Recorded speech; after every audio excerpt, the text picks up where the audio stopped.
up? Sun Sage, and we're here.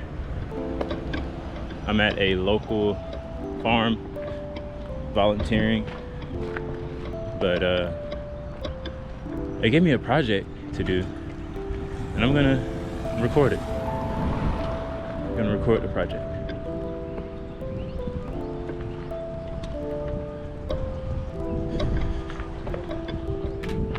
Here's the farm. It came a long way. It didn't always look like this. And we're gonna go even further.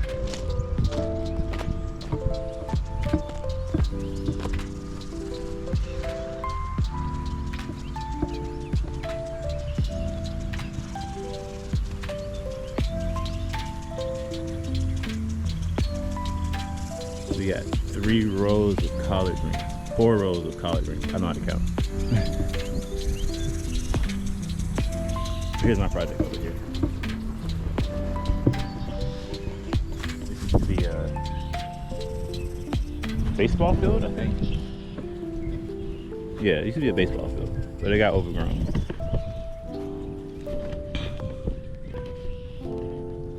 Take the frame. I'm turning this into a wall garden, things that can climb. So yeah, here's the project. I'm gonna put down some cardboard, stop everything from growing up. Dirt, and mulch on top of that dirt. And then we're gonna fence up. I don't even know what you call this thing. We're gonna put some fences on it.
Okay, so we are surrounded by wooded area, and part of me wants to go in and take, you know, stuff already on the ground, decomposing, stuff that has no seeds, and throw it here just to fill in the space for when I get some dirt. I don't have to use that much dirt.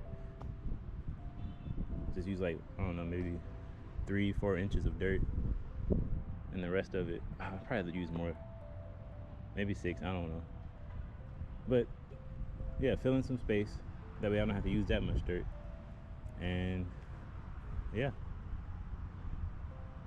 lower the cost of the dirt. I don't have to spend that much money. But yeah, that's the idea. This is the haul I got just from, I ain't even go that deep in the woods. It was just right here. Over there, it was like, it was too thick. It was too thick for me. I need jeans or something and a machete. But here, it was easy. But yeah, look. Hopefully this fills up 90% of it. See how much of this space I can fill up with the rest of this.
Got some compost made here on the farm.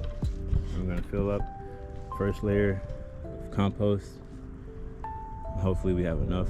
We'll see how it goes from there. And then we're gonna cover it with mulch, obviously.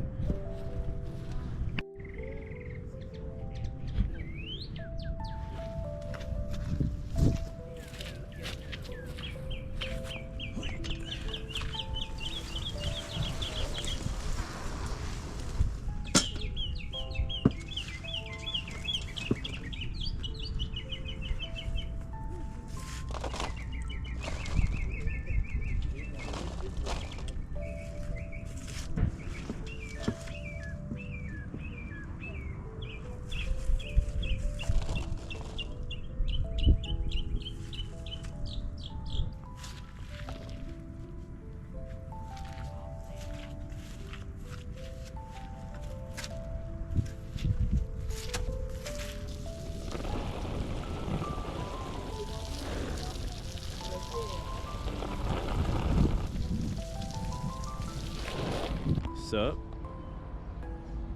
had to buy some dirt, didn't have enough compost there, so I got 4 bags of natural stuff. This was pretty cheap actually.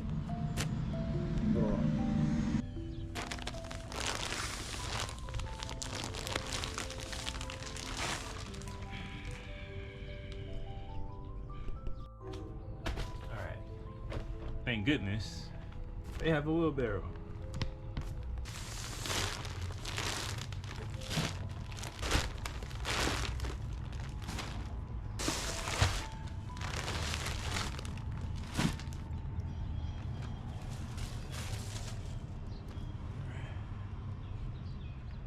It's the fancy one too. 4 wheels. Look at that. Can you see? Yeah, you saw it. 4 wheels.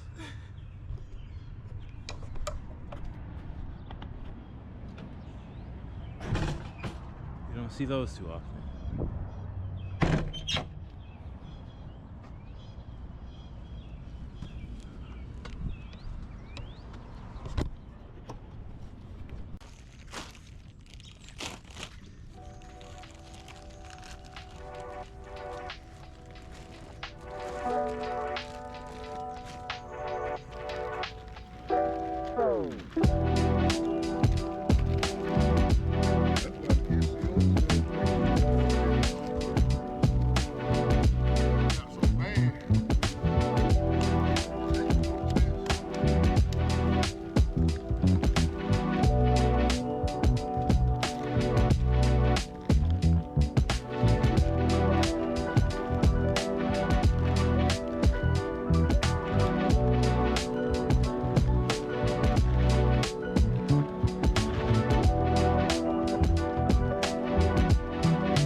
Might even be better than what I had before, because before I just had dirt.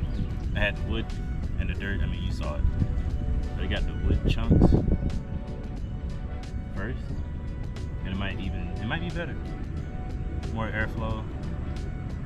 Maybe things will decompose a little bit faster. And then put more wood chunks on top. A little sandwich.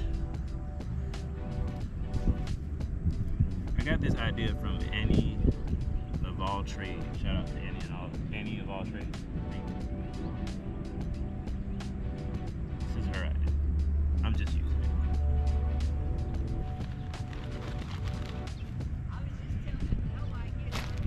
it. I think I probably messed it up first. I'm gonna go back and look at her video again, because it's probably like this and not like the way I have it.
So I'm gonna use these hangers that I got from home. I'm gonna tie up this fencing right here. There we go.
And now I will share with you the person who gave me the project to do, and I thought it'd be cool to share. Her story with anyone who wants to see. So here you go. Hey everyone. Today I'm with someone whose work is seriously inspiring. For me in particular, because I want to learn all of this. 4 years ago, Turnaround Columbus started this nonprofit farm, and she has been running it on her own pretty much. There are other hands, but as I understand it, she is the main showrunner. And now she's feeding the community with not only food, but knowledge. This is her first time sharing her story like this, so I'm really excited for you to hear it. All right, everybody, this is Miss Mary. Hi, I'm the farm manager for George Washington Victory Farm and Garden. It's a mouthful. We call it the farm.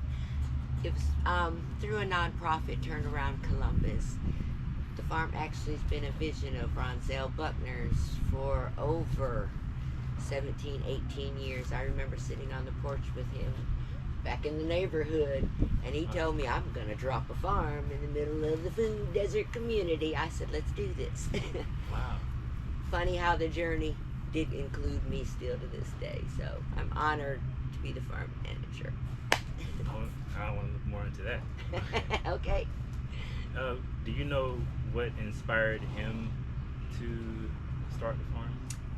Mr. Buckner has always been a truly strong influence throughout the community and with the youth. He's always wanted to do things to help the youth. He does do things to help the youth. The MLK Trail, the markers that have been put up just along this trailer. You didn't know that? No. Those were awesome. Mr. B, yes. Wow. And those markers aren't just of African Americans, but they're from African Americans that are from Columbus. So he's full of knowledge and full of just really cool things to do and involve the youth. But this was his biggest dream. And Turnaround Columbus is actually part of a larger organization. There's actually Turnaround Dallas, Turnaround Chicago. It's everywhere. In fact, one of our main partners is Turnaround Zimbabwe. Been invited to go there. I want to go. Wow. He's cool. been here. It's all the farm. Yeah. Wow. Okay. Sorry. Nonprofit. No, it's okay. No, talk. We're just talking. I get so excited when I talk about the farm. Nonprofit farming isn't something you hear every day. Why did this model, do you know why this model was the go-to for Turnaround Columbus? Just basically going to the fact that we know our communities need to eat better, but they also need to have access to eat better. This is a food desert. The nearest grocery store, you still gonna need to catch a bus. Not everybody drives in this area. Not everybody has access to vehicles. So this is one of the main reasons we wanted it right here in a food desert community. Then again, it is also somewhere where we can teach the kids. We're near school, so we work with them a lot on the healthy eating and how to make it fun.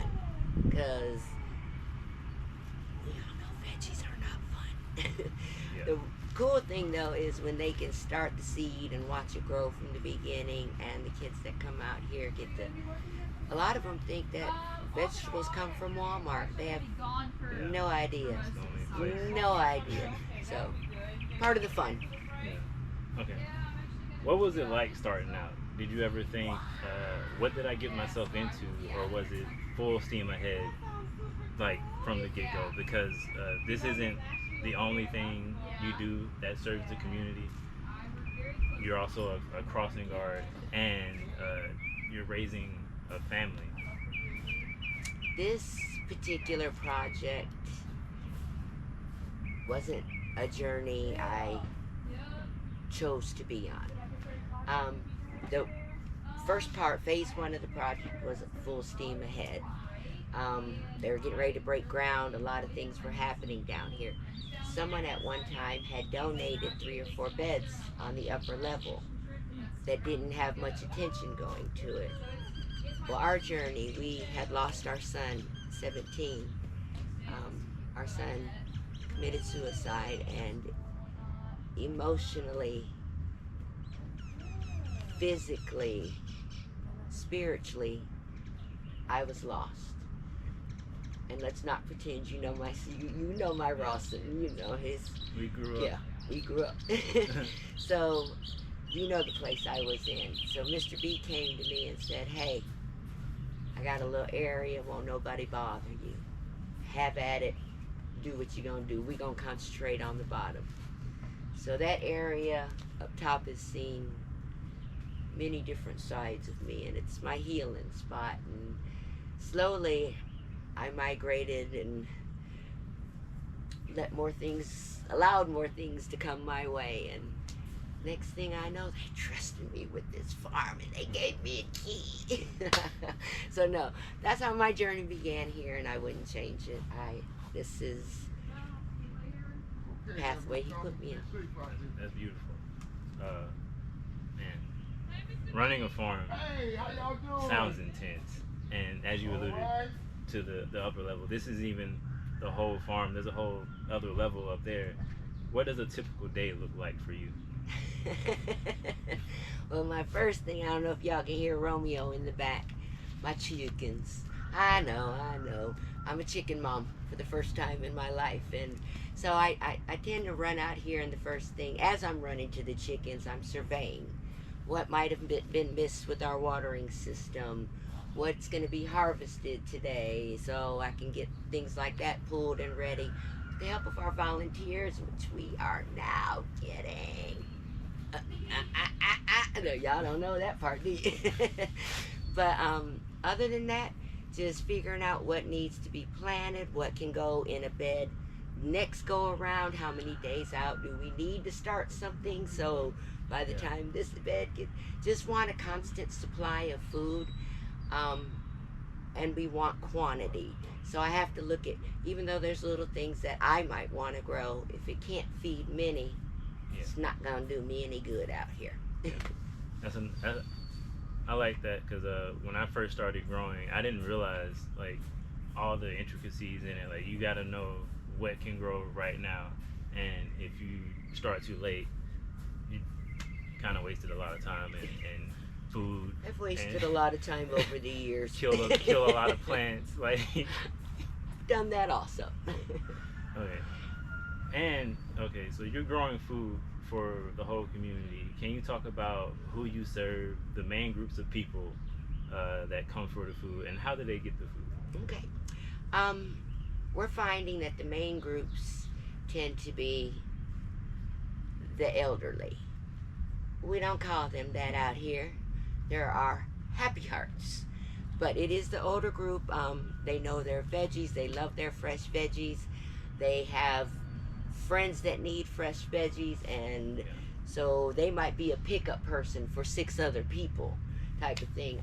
But other than that, we're here 9 to noon, pretty much Monday through Saturday. Those that know, they just come rolling through the garden and they can just pick them up. We try to give enough veggies maybe for a couple meals. Just grab and go. Of course, nonprofit. We do work with work for donations, but that's not what I'm here for. That's that other end of the business model. Yeah. I grow and go. Grow and go. I like that. What has been the biggest challenges you faced, and how do you overcome them?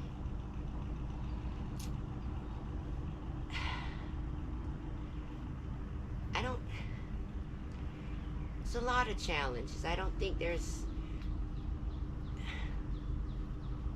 I think when you're working with Mother Nature, your challenges are gonna come. Yeah. One of the things I guess I would have been my biggest challenge was finding the right people who aren't just interested in visiting 1 or 2 times, but want to come back and pretty soon donate their time and help, and it just becomes a part of their world. My saying is, everybody needs their piece of a farm. You know, farming is mine. Something else might be somebody else's, but just getting people to take time to catch their breath. Yeah. You ain't gotta do no work, just come sit underneath the gazebo. But find space, find a place to catch your breath. Is there a moment that reminded you of why you do this? Every minute of every day. Every time I'm out here, every time a new bud opens or a chicken lays an egg and the kids come down from the schools, or one of our hope dealers, which are the teens that work for us, send me a message. We gonna work Saturday, right? You know, everything about here reminds me why I do this. That's cool. You're doing something so meaningful. What kind of support would help the farm grow and reach more people? Volunteering is always number one on my agenda. Whether it's not all about even planting. Sometimes it's starting some seeds. Sometimes it is weeding. But we also do a lot of arts here at the garden too. So I need ideas. John, let's be honest. You came and you found your own project and created me an absolute wonderful space. I hope you get to show off what you've done, to where I've been able to create little smaller classroom areas, basically on container planting, on small space planting. But it was something like that. It was something you wanted to do, needed a spot to kick it and do it in. You didn't come every day. You came when you could, and it was enjoyable. And now look at you. Now that project's done, and how many others have you jumped in on board here? I don't need quantity. I need the quality. It's fun. Like, if you guys come, you'll find something and you'll enjoy doing it. You're really just playing in dirt. Playing in the dirt. And to me, no idea is too crazy. We will try it. If we have the means and the way, we will try something just to bring creativity to the farm. It just doesn't have to be about the veggies. We have a good time out here. And a lot of it has to do with just the pretty colors that lift your spirits and Yeah. Okay. All right. What is your vision for the next few years? Like, do you have any big dreams or changes in mind? Definitely to continue to see the farm grow. Hopefully next year our vineyard will take off. And this area next year will be pretty much self-maintained. The people working down here, volunteering, will know what to do. And we can go into our second phase. So the next couple years, our second phase is up at the top hill up there. And we're hoping to put a kitchen and a classroom area up there, to where we can invite people. Not only can they learn how to healthy eat, but who knows how to can anymore? It's a lost art. What am I doing with the vineyard if I don't know how to can? What am I going to, we have these. So hopefully that will be kicked off in the next 2 to 3 years there, but just expansion. We can never have too many garden beds or plots laying anywhere. We can never have too many flowers. Our honeybees need something to get involved in. Oh yeah, I forgot So about the bees. yeah, so I would like to definitely see my chickens expand, and I want to go, but I don't know how everybody gonna feel about that one. But I'll tell y'all how that goes later. I want to go. That would be cool. That would be good. A fainting go. Yeah. Okay. Well, before we go, how can people support what you're doing or follow along with your journey? You can always go to turnaroundcolumbus .com. My personal journey, you can find me on Instagram under just trying to farm. Yeah. And on Facebook, it is G.W. Carver, Victory Farm and Gardens. Okay. I know, bear with me. But those are both just my personal journey page. So it's a lot of fun. You see a lot of our quirks and a lot of our mistakes and a lot of our successes. But check in. And we're here at the farm, which is located behind Marshall Success Center, 1830 Shepherd Drive. We're here Monday through Saturdays, 9 to noon, weather permitting. If it's raining, don't come try to find us. We at home. I ain't gonna say in our bed, but we at home. And you're welcome. Come on out. We got kiddos that'll take you on tours and get up some veggies. Right now we're sweet peas, zucchinis, bell peppers, pop-a-lockin'. Well, sweet peas are pretty good too. Yes, they like are. right off the vine, just popping. All right, Miss Mary. Thank you so much for sharing your story. I know this is gonna move some souls when they see it. And that's it. Thank you for watching. All right. Yay! Click, click.